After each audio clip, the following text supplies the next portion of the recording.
भागवत गीता अध्याय 6 ध्यान योग श्लोक 20 से 23।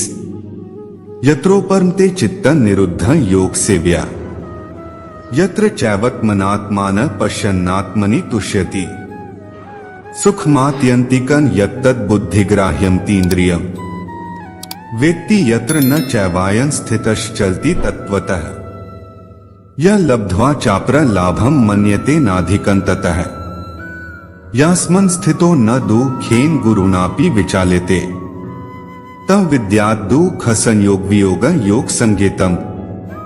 भावार्थ, सिद्धि की अवस्था में जिसे समाधि कहते हैं, मनुष्य का मन योगाभ्यास के द्वारा भौतिक मानसिक क्रियाओं से पूर्णतया संयमित हो जाता है।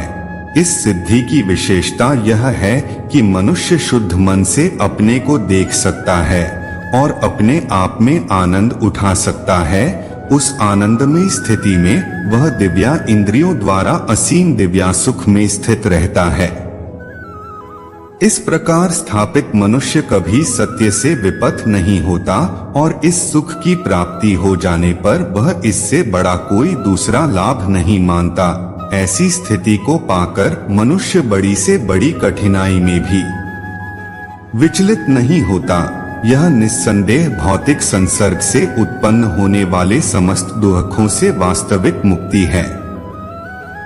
तात्पर्य, योगाभ्यास से मनुष्य भौतिक धारणाओं से क्रमशः विरक्त होता जाता है। यह योग का प्रमुख लक्षण है। इसके बाद वह समाधि में स्थित हो जाता है, जिसका अर्थ यह होता है कि दिव्य मन तथा बुद्धि के द्वारा योगी अपने आप को परमात्मा समझने का भ्रम न करके परमात्मा की अनुभूति करता है।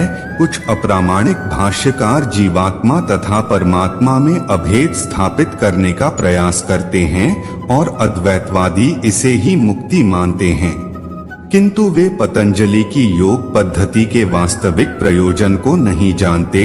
पतंजलि पद्धति में दिव्य आनंद को स्वीकार किया गया है, किंतु अद्वैतवादी इस दिव्य आनंद को स्वीकार नहीं करते, क्योंकि उन्हें भ्रम है कि इससे कहीं उनके अद्वैतवाद में बाधा न उपस्थित हो जाए। अद्वैतवादी ज्ञान तथा ज्ञाता के द्वैत को नहीं मानते, किंतु इस श्लोक में दिव्य इंद्रियों द्वारा अनुभूत दिव्य आनंद को स्वीकार किया गया है। योगा सूत्र में महर्षि कहते हैं, पुरुषार्थ शून्याना गुणाना प्रतिप्रसवः कैवल्यं स्वरूप प्रतिष्ठा व चितिशक्तिरिति। यह चितिशक्ति या अंतरंगा शक्ति दिव्य है। पुरुषार्थ का तात्पर्य धर्म, अर्थ, काम तथा अंत में परब्रह्म से तादात्म्य या मोक्ष है। अद्वैतवादी परब्रह्म से इस तादात्म्य को कैवल्यम कहते हैं, किंतु पतंजलि के अनुसार कैवल्यम वह अंतरंगा या दिव्य शक्ति है जिससे जीवात्मा अपनी स्वाभाविक स्थिति से अवगत होता है।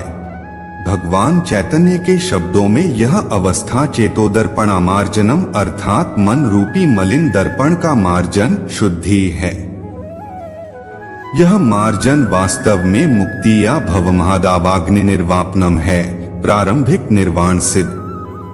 धांत भी इस नियम के सामन है। भागवत में इसे स्वरूपेण व्यवस्थितः कहा गया है। भगवत गीता के इस श्लोक में भी इसी की पुष्टि हुई है।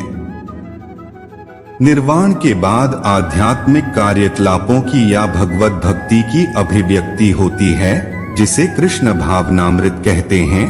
भागवत के शब्दों में स्वरूपेण व्यवस्थितः जीवात्मा का वास्तविक जीवन यही है। भौतिक दूषण से आध्यात्मिक जीवन के कल्मश युक्त होने की अवस्था माया है। इस भौतिक दूषण से मुक्ति का अभिप्राय जीवात्मा की मूल दिव्य स्थिति का विनाश नहीं है।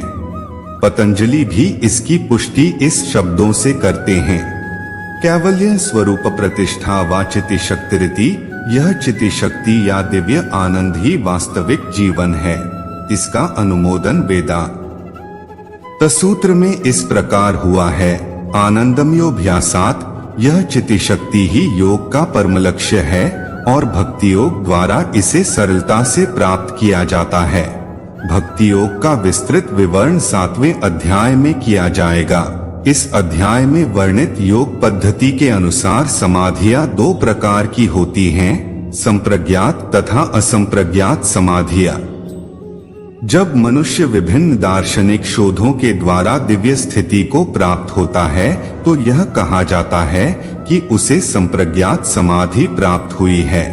असंप्रज्ञात समाधि में संसारी आनंद से कोई संबंध नहीं रहता, क्योंकि इसमें मनुष्य इंद्रियों से प्राप्त होने वाले सभी प्रकार के सुखों से परे हो जाता है। हरे कृष्णा।